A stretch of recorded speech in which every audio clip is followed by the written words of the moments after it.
एक बात बता दो, तुम्हारी जिंदगी का सार क्या है? तुम जिए हो ना, किस लिए जिए हो? उस गुलाब के फूल ने कहा कि गुरुदेव, मेरी जिंदगी का सार मैं नहीं, इत्र है।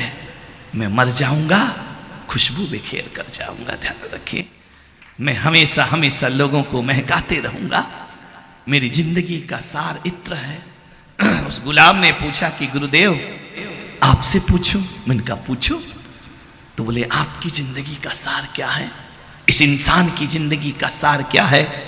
मैंने कहा, ए गुलाब, यदि तेरी जिंदगी का सार इत्र है तो मेरी जिंदगी का सार मेरा चरित्र है। ध्यान रखना है, तू बिखर के खुशबू फैलाता है और मैं मिट के अपना चरित्र लोगों में स्थापित करके जाता हूं। ध्यान रखिए, आपसे मेरा निवेदन है, आदमी की जिंदगी का सार उसका चरित्र है, और फूलों की जिंदगी का सार उसका इत्र हुआ करता है।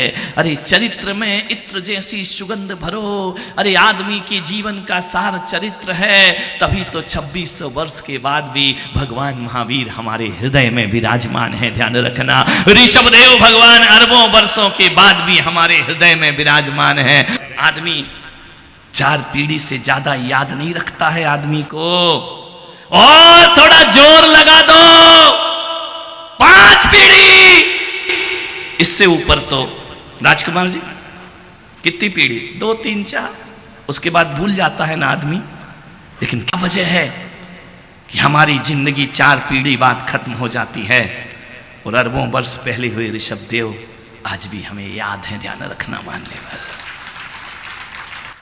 5000 साल पहले हुए नारायण कृष्ण आज भी हमें याद हैं।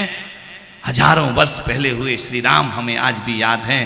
वो 2600 साल पहले हुए भगवान महावीर आज भी हमारे हृदय में धड़क रहे हैं। मान्यवर, ये वो लोग हैं जिन्होंने शरीर में नहीं जिए, इन्होंने अपने जीवन में चरित्र को निकाल करके रखा।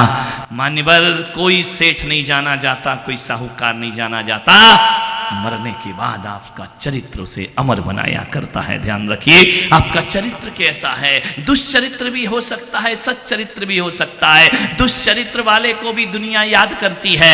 कभी रावण को नहीं भूल पाएंगे, कभी कंस को नहीं भूल पाएंगे, कभी महावीर को नहीं भूल पाएंगे, कभी राम को और कृष्ण को नहीं भूल पाएंगे। लेकिन एक बात याद रखना, दुष्चरित्र वालों को जब जब दुनिया याद करती है, रावण को याद करती है, तो रावण के पुतले जलाए जाते हैं, और राम को याद करो तो उनके मंदिर बनाए जाते हैं। ध्यान रखना है। अब सोचना आपको है कि लोग आपके मंदिर बनाए या आपके पुतले जलाए, ये सोचना जिंदगी तुम्हारे हाथ में है। चाहो तो पुतले जलवा लो, चाहो तो आस्थाओं के मंदिर।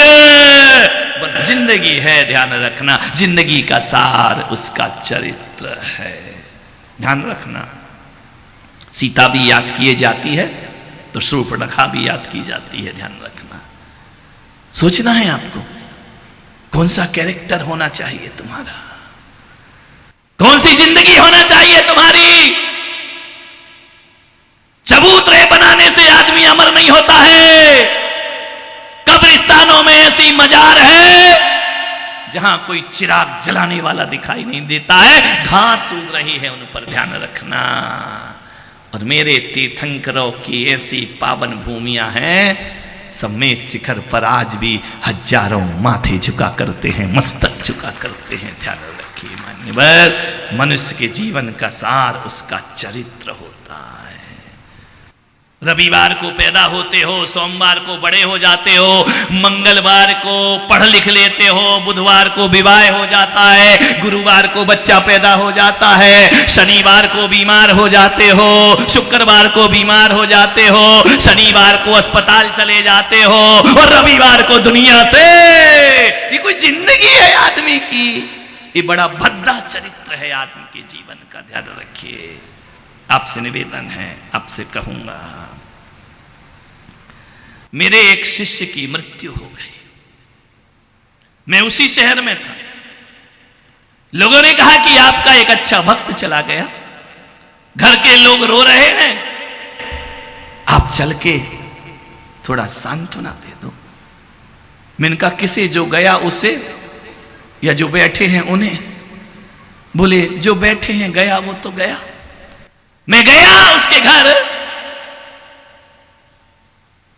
मृत काया पड़ी थी, मैंने देखा और मुस्कुराया और लौट गया।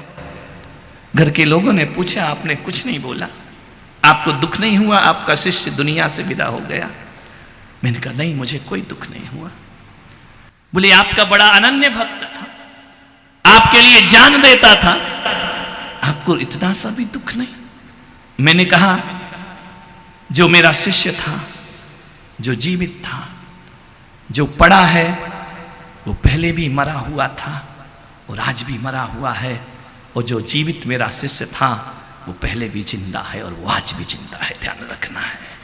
मान्यवर, जो शरीर के लिए तुम रो रहे हो ये तो पहले से मृत्यु की मौत में समाया था। शरीर जिंदा कब रहता है? वह तो मरा हुआ होता है। और जो मेरा शिष्य था चला गया, मेरे आशीर्वाद लेकर गया है। मैंने कहा वो कल भी जीवित था, वो आज भी जीवित है और वो सदियों जीवित रहेगा। ये हमारे समय सार और गीता का ज्ञान हुआ करता है। हमने देह को नहीं, नैवं छिद्रन्ति शस्त्राणि नैवं दहन्ति पावका।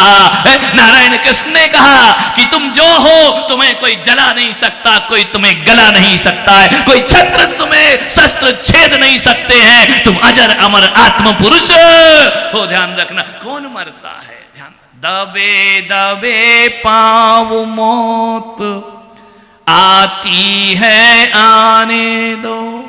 मैं भी जाऊंगा तुम भी जाओगे, अंतर क्या होगा?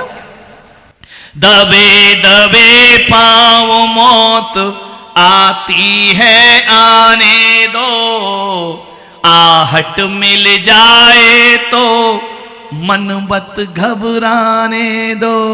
निश्चित ही मृत्यु से जीवन का अंत नहीं, प्राण मुखर होते हैं देह बदल जाने दो।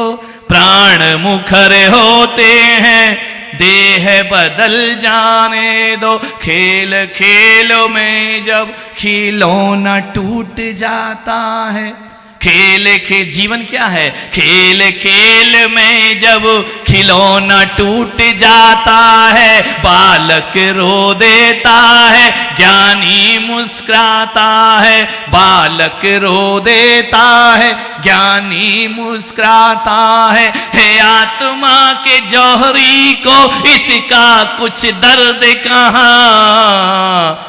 कौन जन्म लेता है, कौन मृत्यु पाता है, कौन जन्म लेता है, कौन मृत्यु पाता है। दबे दबे पाँव मौत आती है आने। कौन मरता है, कौन जन्म लेता है, कौन मृत्यु पाता है? आत्मा के जौहरी को इसका कुछ दर्द कहाँ? हम अजर अमर आत्मा के गीत गाने वाले लोग हैं। हमने शरीर को कभी महत्व नहीं दिया, हमने चैतन्यता को महत्व दिया है, ध्यान रखना है। हमने आत्म तत्व को देखा है।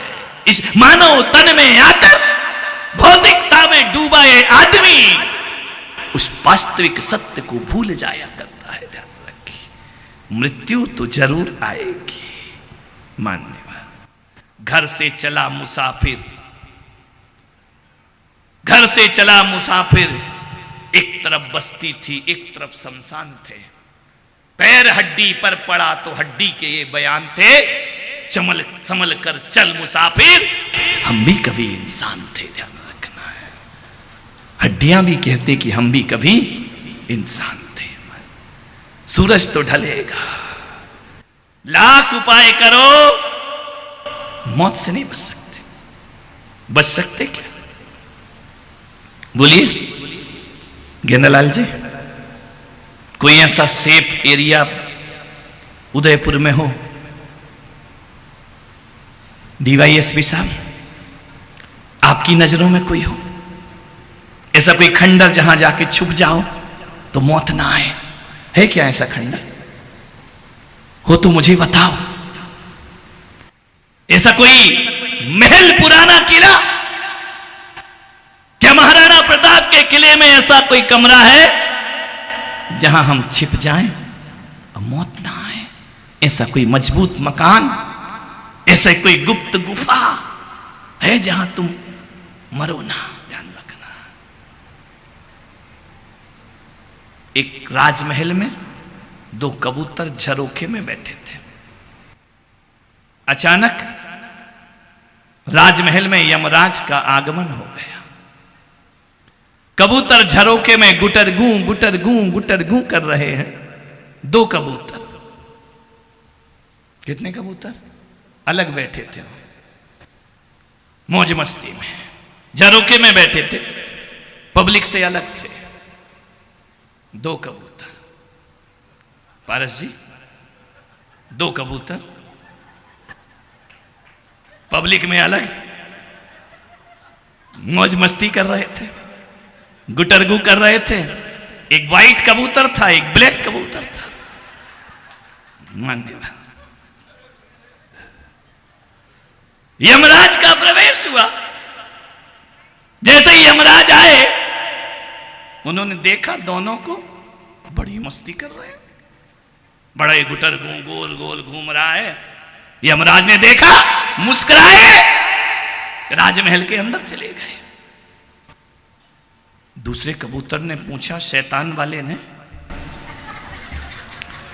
कि यमराज यार मुझे देखकर मुस्कुराए क्यों? तो कि एक थोड़ा समझदार सा कबूतर था। उसने कहा बेटा, यमराज मुस्कुराए यानी आज तेरा वारंट निकल गया, आज खेल खत्म तुम्हारा। घबरा गया शैतान कबूतर। उसने कहा कि मैं मर जाऊंगा। बोले हाँ। बोले अभी नहीं, अभी तो ज्ञान गंगा बाकी है। इतना बड़ा कार्यक्रम चौमासा हो रहा है, मैं अभी जाना नहीं चाहता हूं। व्हाइट कबूतर ने कहा देख यमराज मुस्कुराए हैं, आ गया नंबर, आ गया नंबर। बोले यार कुछ उपाय बता। वो व्हाइट कबूतर भी वकील था पेशे से। उसने कहा सलाह दे दी, वकीलों से सलाह ले लो, ध्यान रखना। उसने कहा एक काम कर। बोले क्या? बोले काम कर, जब तक यमराज भीतर से लौट के बाहर आए तो उड़ जा यहां से। ढूंढने में 1-2 साल तो लग जाएंगे। उसने कहा उड़ जाऊं? बोले हाँ। इतना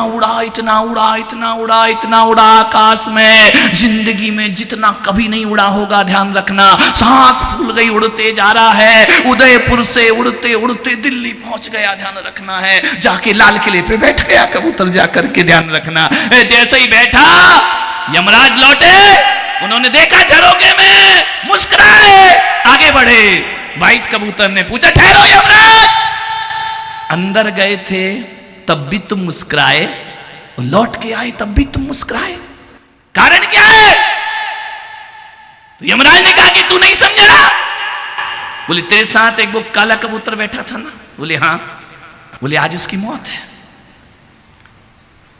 लौट के क्यों मुस्कुराए? लौट के इसलिए मुस्कुराया, जाते समय तो इसलिए मुस्कुराया कि पागल कहां और किसके साथ बैठा है।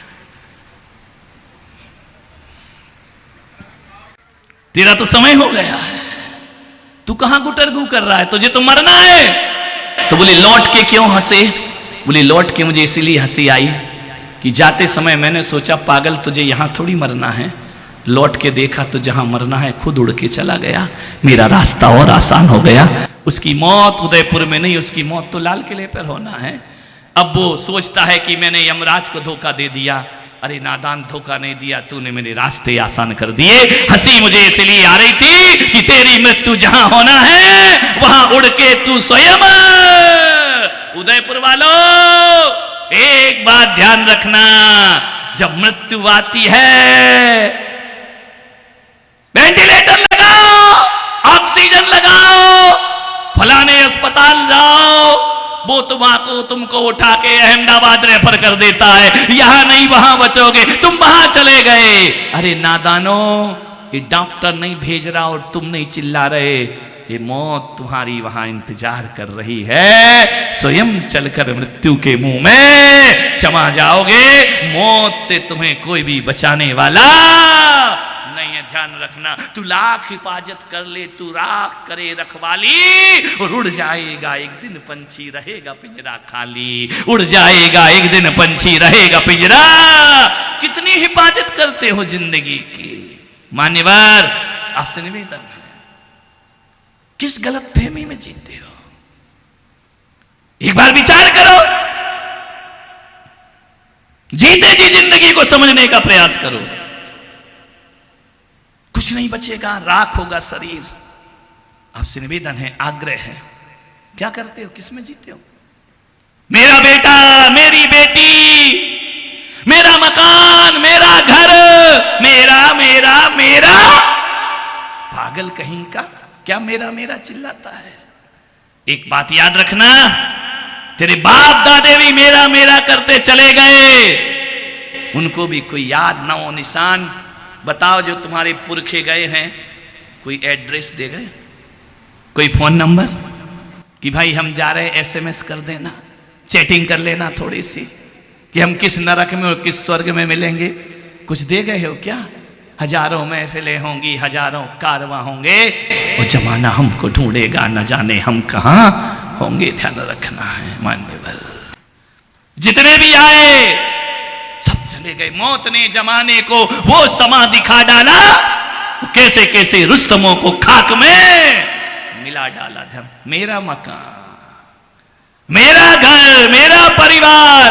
मैं आपसे निवेदन करता हूं, सम्मेद शिखर की यात्रा कर पाए या ना कर पाए कोई बात नहीं, वैष्णो देवी जा पाए या नहीं जा पाए कोई बात नहीं, मान सरोवर गए या नहीं गए कोई बात नहीं।